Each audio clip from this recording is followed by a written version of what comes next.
Hey guys, in this video I'm going to be going over all of the options in the settings tab. Okay, so all of the settings that are used for getting stats, setting up proxies, the different thread settings, all these different things, how the DHG looks, I'm going to be going over right now. Okay, so I'll be doing some rudimentary timestamps in the description for this video, so if there are any aspects of the video that you're more interested in, say you're only interested in the proxies or the thread setup, you can jump to those by looking in the description down below this video. I'm going to start with the stats options, and here we're going to start with DomDetailer. Now if you're using Domain Hunter Gatherer Pro, you will get 50,000 DomDetailer credits every month. Now these can be used for getting the Moz, Majestic and social stats for your domains. By default it is set up to use DomDetailer and not shared count Majestic or Moz. So if you have this option here, that will override these three options and it will make DHG use DomDetailer rather than any of these. So if you did want to use the settings, make sure that you disable DomDetailer, but other than that, if you want to use DomDetailer, leave that enabled. If you want to get the stats for expired domains as soon as they are found in a job, you can leave this enabled. Otherwise you can disable it. Now if you disable this option, you can still get the stats by using the analyze domains function after the job is finished. Okay, if you aren't using Domain Hunter Gatherer Pro or you have a separate account for DomDetailer, you can use the API for that account. Just make sure that you check this option here so that DHG knows that you're using that API account rather than the included 50,000 DomDetailer credits that come with DHG Pro. Now as I'm using DHG Pro, I'm going to leave that disabled and just leave those options as they are. Now for Majestic stats through DomDetailer, you have three options: whether to get the stats for the root domain, the subdomain, which is the www subdomain, or for the website or the home page. Now Majestic advised to use root, and I definitely agree with them. If you're getting the stats for the domain, you want the stats for the overall domain and not just a small section of it. So I would advise to leave that as root, but if you have specific reasons that you want to be using subdomain or the URL option, you can go for those. But as I say, I would leave it as root. Now once you've got all the got it set up as this, you can click test to make sure that it is set up correctly, and DHG will tell you whether it's set up correctly or not. You can check how many credits are left on the account by clicking check balance button, and you will see it will tell you how many units you have left on that account.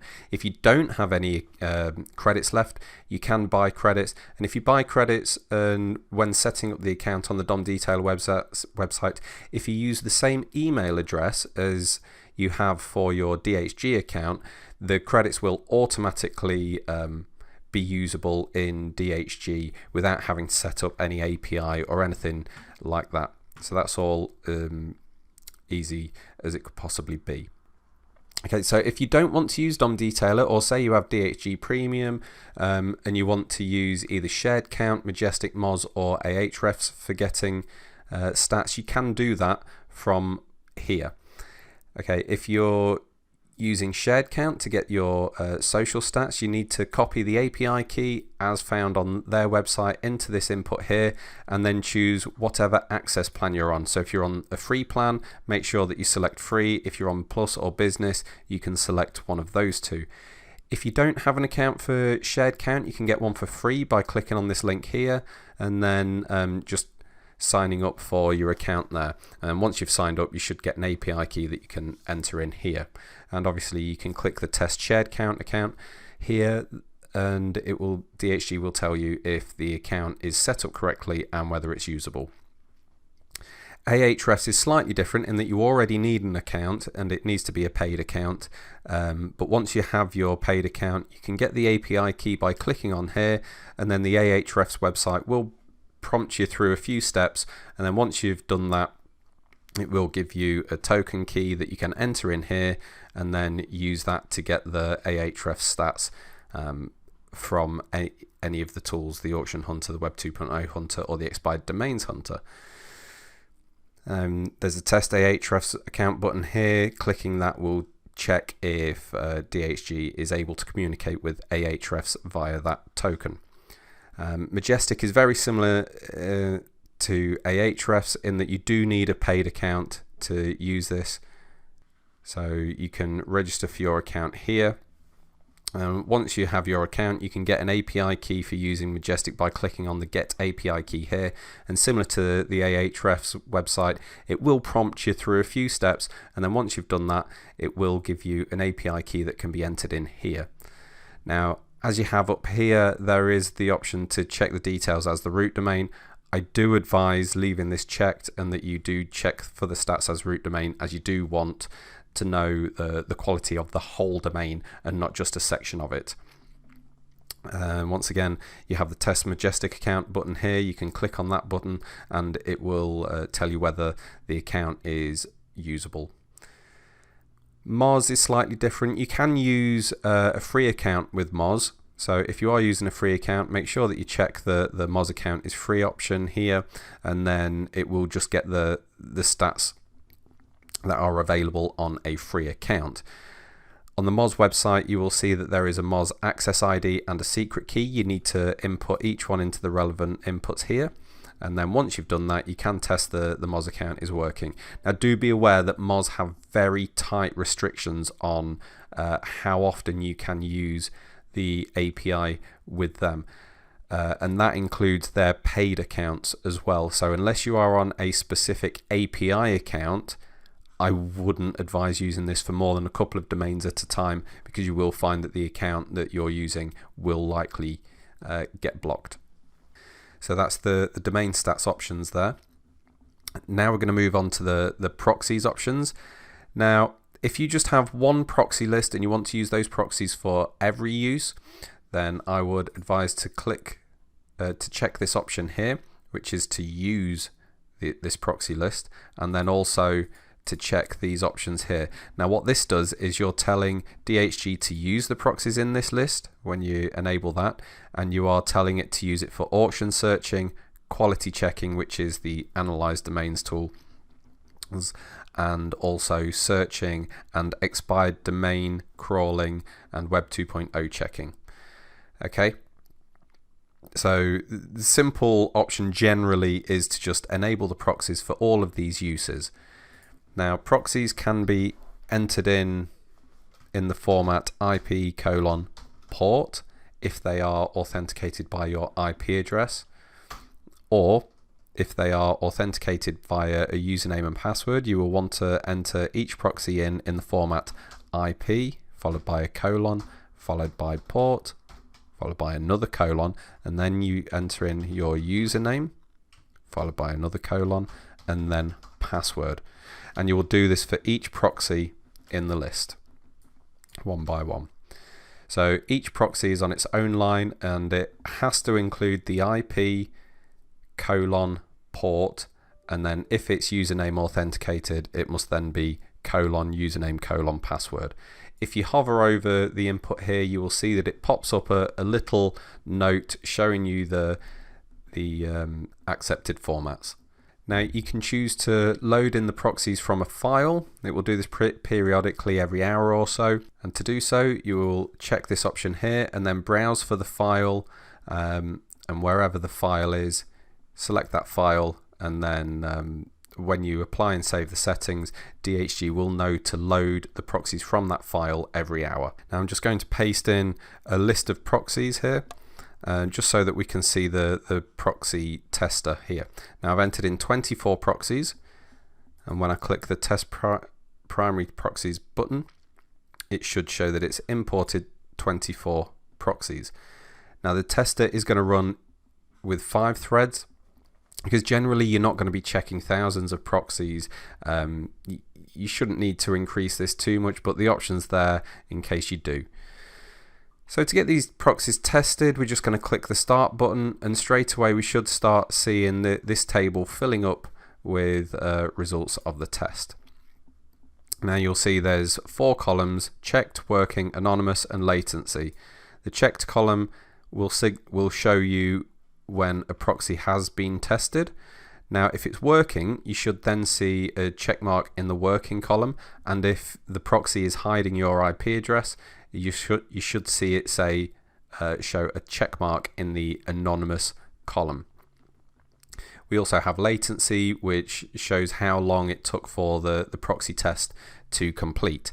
Now this is similar to how quickly they will be able to load up web pages, so the lower this number is, the better, because that's how long it's taken to load the test page. Now if you find in that proxies have a check in the checked column but not in the working, anonymous, or latency, then that means that they aren't working. Now that could be that they aren't entered into DHG correctly, or more than likely it's that you're using IP authenticated proxies and you just need to set up your IP address in the proxy admin panel. It doesn't take long, it's quite easy. There'll often be instructions on how to do this, and in the case of companies like Squid, they actually email you to say you need to do this before your proxies will work. So if you want to know that the proxies work, make sure that you're checking them in DHG, because that will show you not only if they are working, but that they are also entered in correctly and that they're all authenticated and they are actually usable. Because proxies can be working, they can be anonymous, but if you don't have the IP authentication set up in the proxies admin panel, then they're just not going to work. So it's always a good idea to check your proxies before using them. Now if you have got some broken proxies in your list, you can click the Save Results button here, and what it will do is it will only bring in the working proxies to your list and will completely disregard any proxies that aren't working, so it saves you having to go through and manually remove them. Okay, so when you have made any changes, it is always a good idea to click the Apply and Save Settings button, and you'll see down here it now has 24 proxies. Okay, if you want to use a secondary list, say you have a list that's good for searching, but the proxies are a bit slower, so you don't want to be doing long crawling jobs with them, you can enable just for that one use in here, and then just put your proxies in very much the same way that you did in the primary list, and then make sure that you click Use Secondary Proxies to do so. Now you can mix and match, you can have one set used for one job and the other set used for the other jobs, or you can have one set that's used for all jobs and then one set that's used just for one job, such as searching in here, and that's perfectly acceptable. I'm going to disable those for now. Now we have the advanced settings. Here we have some important settings, but you don't generally need to interact with any of these. They are set up by default in a way that should be usable by most people and should make it easy to get the most out of DHG. But if you do want to know what these are, I will go through them now. So the first 4 options in the general settings here are how many threads to be able to use for each of the different jobs in DHG. So you can set how many threads there are for the auction searcher, how many search engine searches can be done at any one time, how many threads to use for crawling and checking of domains, and also how many threads to use in the Analyze Domains tool. So the auction searcher is generally a very quick tool. You don't tend to be waiting around more than a few seconds for each job, so increasing the threads on this won't generally increase productivity a great deal. Search engine threads, as I'm using 24 proxies, I'd say 3 threads probably is about the maximum, because you don't want to be using more than 1 thread for every 8 or 10 proxies is a general rule of thumb there.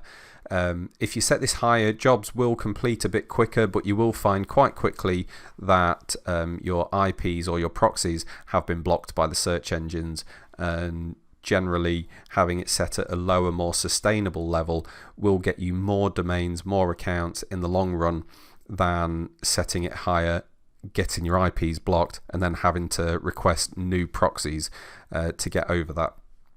Often the downtime in that sort of thing is not worth the extra tiny bit of speed that you get. The crawling and availability is a lot more friendly to higher values and is generally more dependent on how quickly your computer can run and also how fast your internet connection is. So if you've got a fairly reasonable home broadband connection, say 50 megabits or so, then you should be able to run 50 to 100 threads. If you're on a VPS, then you may even be able to run at about 200 threads and still be able to use the system and the internet and everything like that. So generally between 20 and 200 is ideal, but because every computer's different, every internet connection's different, it's a good idea to have a play around with that, or just leave it at 50. Most people should be able to run with 50 without too much trouble. The details checking threads, I wouldn't advise increasing this too much because you might end up in a situation whereby you're getting proxies blocked in the different services, or you could find that your API credits are used too quickly, or that you get rate limited, which is not great. Now, these settings are less generally used, so you shouldn't need to change these, but they are here if you wanted to. So the connection timeout is how long DHG will give each connection before timing out and moving on to the next one.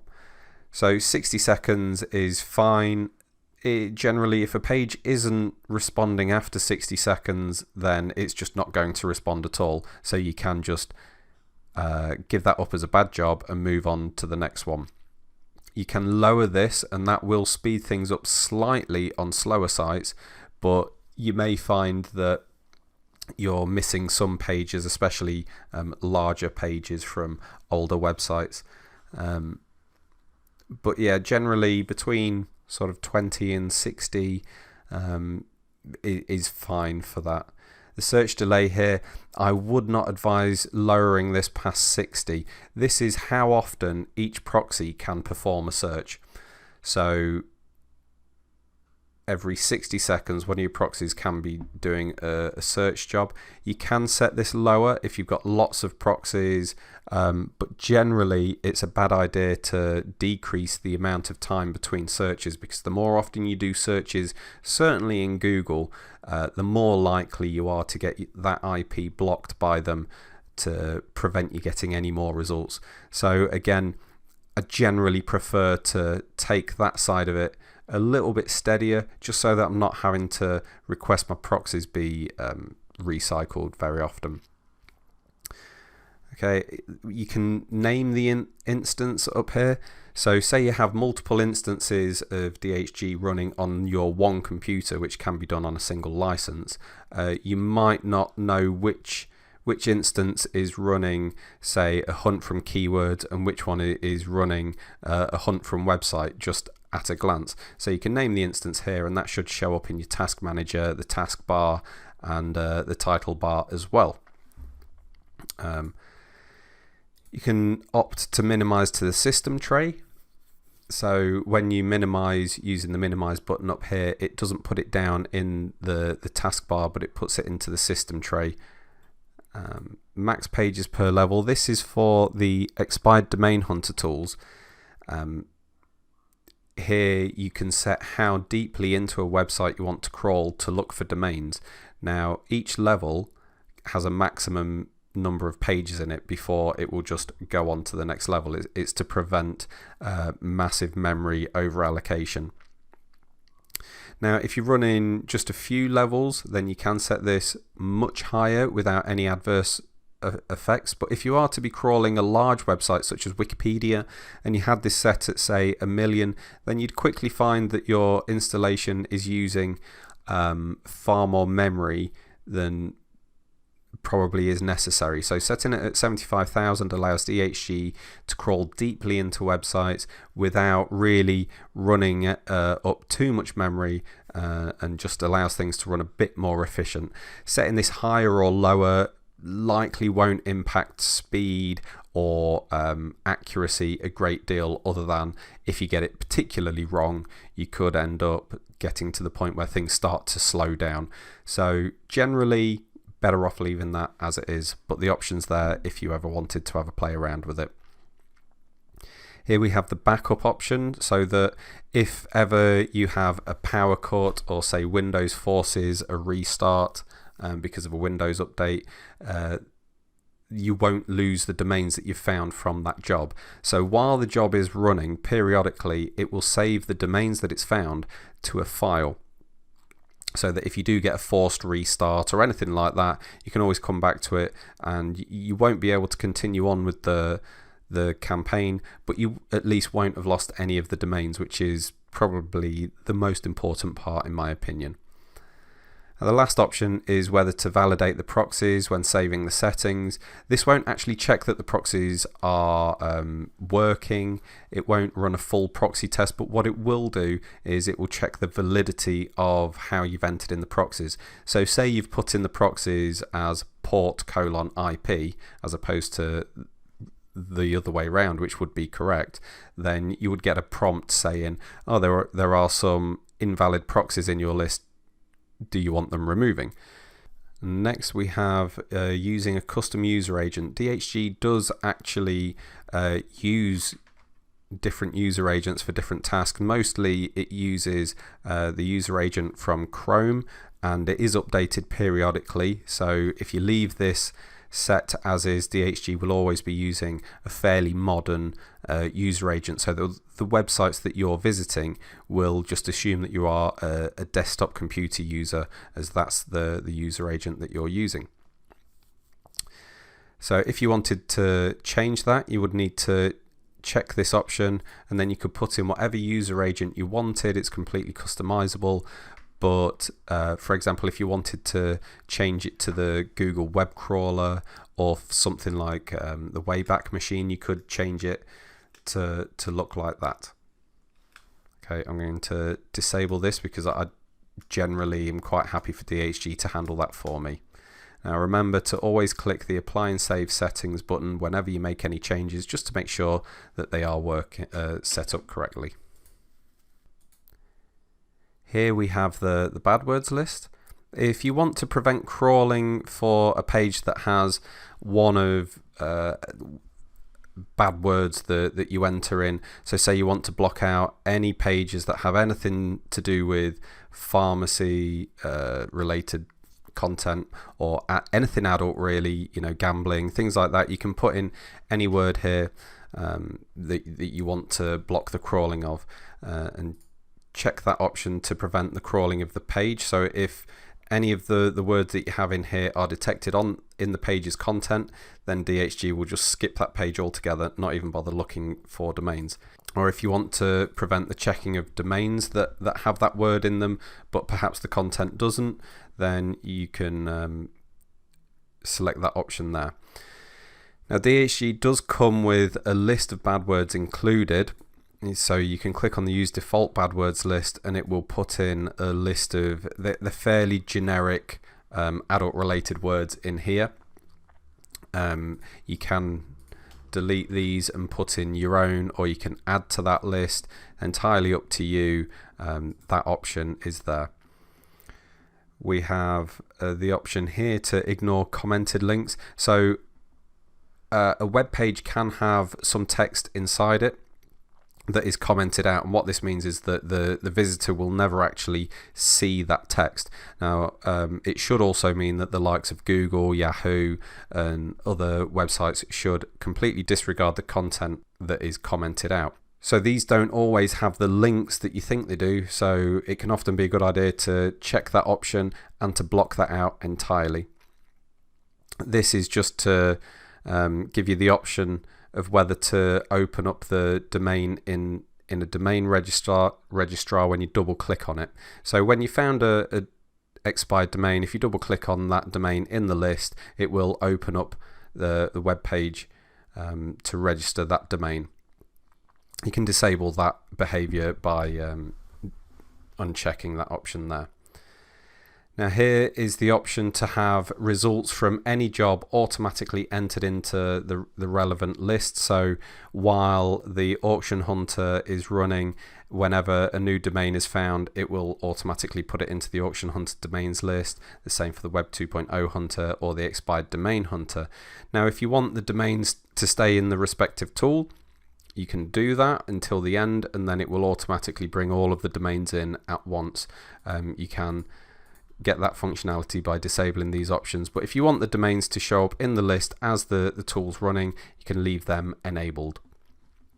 So here we have the option to skip on no domains found. Now a user did actually request this from us. How they were using the expired domain hunter was they were importing a list of websites. I think there was around 100 websites at a time, and they were crawling quite deeply into those websites. And what they found was occasionally they'd come up against a situation where one or some of the sites had very few, if any, domains that were available linked from that website. Now what this meant was that each job was taking a really long time. So rather than spend hours continuing to crawl some of these sites that never had any domains on them to find in the first place, it was helpful for that person to actually have DHG pass on that website after no domains had been found for 1,000 pages. So we put this option in for all users, so that if you are crawling multiple sites in a single job and there's no available domains found for 1,000 pages, then DHG will pass on that website and just move on to the next one. Now you can disable that if you just want to crawl the entirety of a website, like perhaps you're only crawling a single website at a time. You can leave that disabled, or you can leave it enabled and set the threshold far higher, say to 10,000 or however many you want. So I shall leave that at 1,000. You can opt to enable all expired domains at the end of a job. So you can choose to enable auto export here and then choose the folder that you want to export the domains to. And this will just put all of the domains that are found into a folder at the end of each run. So that if you do ever accidentally delete a list of domains, you can retrieve them from this folder that's listed in there. Onto the appearance settings. These are all new for Domain Hunter Gatherer 3, and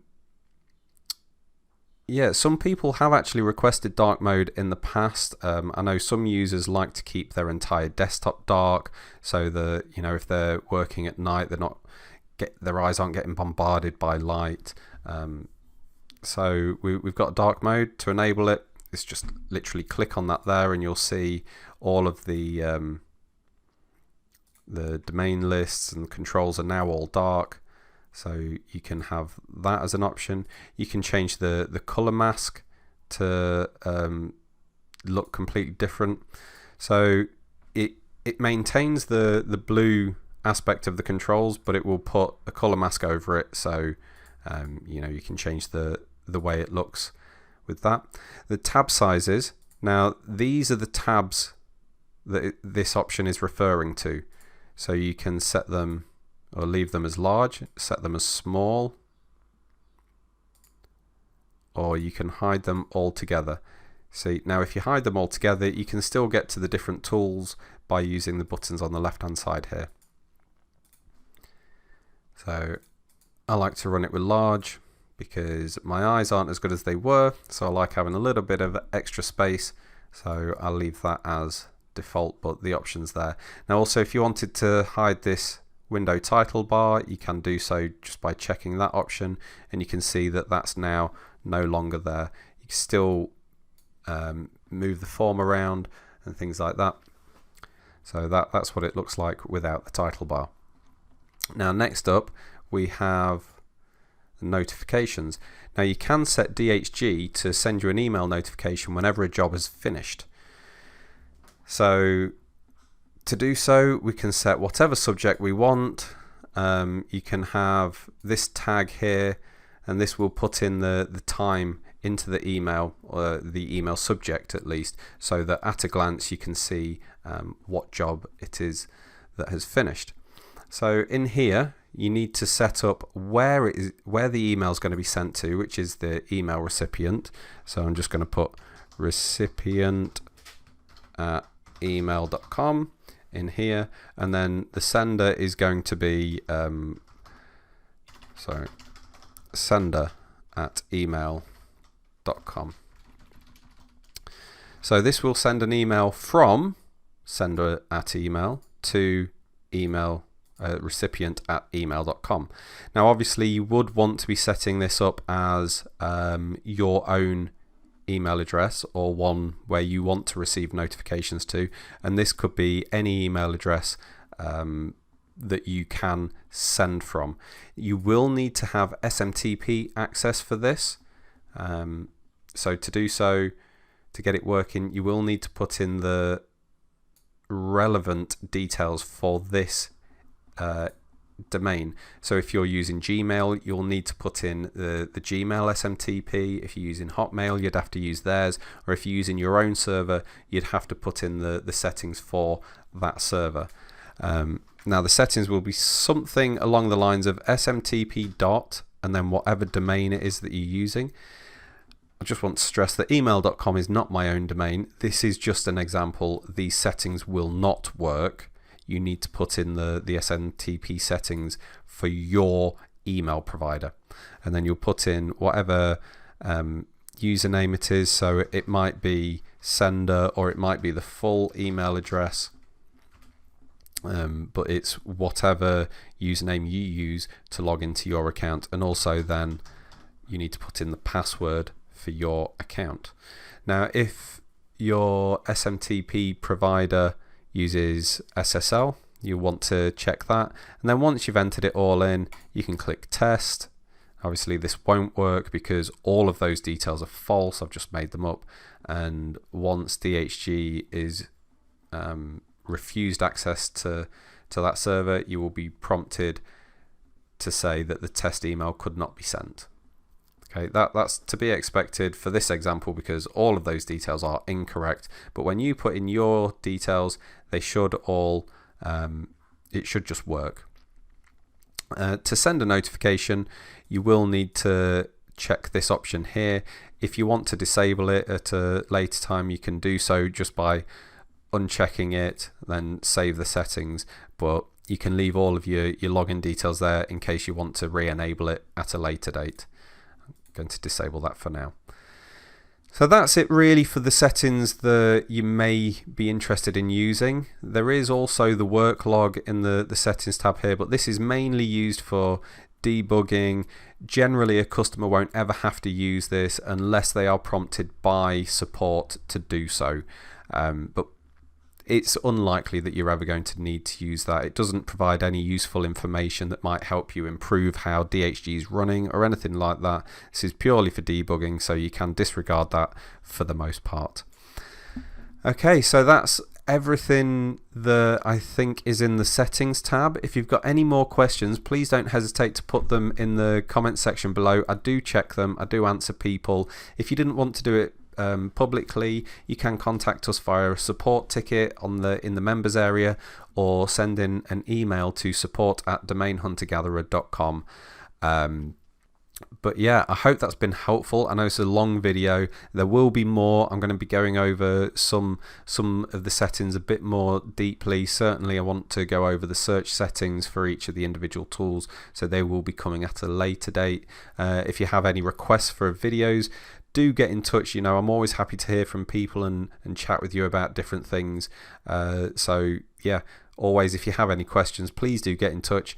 I hope this has been useful for someone at least. Well, have a great day, and I'll see you in the next video.